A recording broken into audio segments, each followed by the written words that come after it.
മോളെ ഈ ഉമ്മാനോട് എന്താ ചെയ്തത്? എന്താ ഉമ്മാനെ കാട്ടിയത്? ഉമ്മ ആളാകെ മാറിയല്ലോ. ഞാൻ ഉമ്മ കറി ഉണ്ടാക്കുന്നിടത്തൊക്കെ ചെന്നപ്പോഴേ ഉമ്മ എന്നോട് പറയാ ഞാൻ ചെയ്തോണ്ട് എനിക്ക് ചെയ്യാനുള്ളതുള്ളൂ എന്ന്.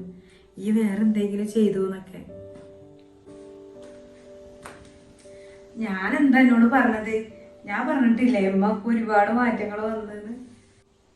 ഞാൻ കൊറേ പേടിച്ചിനി. ഇമ്മ അത്ര ഉഷാറാവുന്ന് ഞാൻ കരുതിയില്ല. ഈ ഇപ്പൊ അത്രയല്ലേ കണ്ടിട്ടുള്ളൂ. ഞാൻ കണ്ടോണ്ട് ഇമ്മ എന്തെല്ലാം ചെയ്യണ്ടെന്നുള്ളത്. ഇമ്മാനെ ആരേ പണിയെടുക്കാതെ ഇങ്ങനെ ഞങ്ങളവിടെ ഒരു താത്ത ഉണ്ടായിനി. അതിന് പറ്റ സുഖമില്ലാതായി. നല്ലപോലെ നീച്ചടന്നതാ. മരുവളൊക്കെ ഇട്ടുകൊണ്ട് ഒരു പണിയെടുക്കാതെ ആയിങ്ങാണ്ട് പിന്നെ പറ്റണ്ട് വയ്യാണ്ടായി. കടന്നൊക്കെ പറഞ്ഞ് കുറേയൊക്കെയാണ് തള്ളി മറിച്ച്.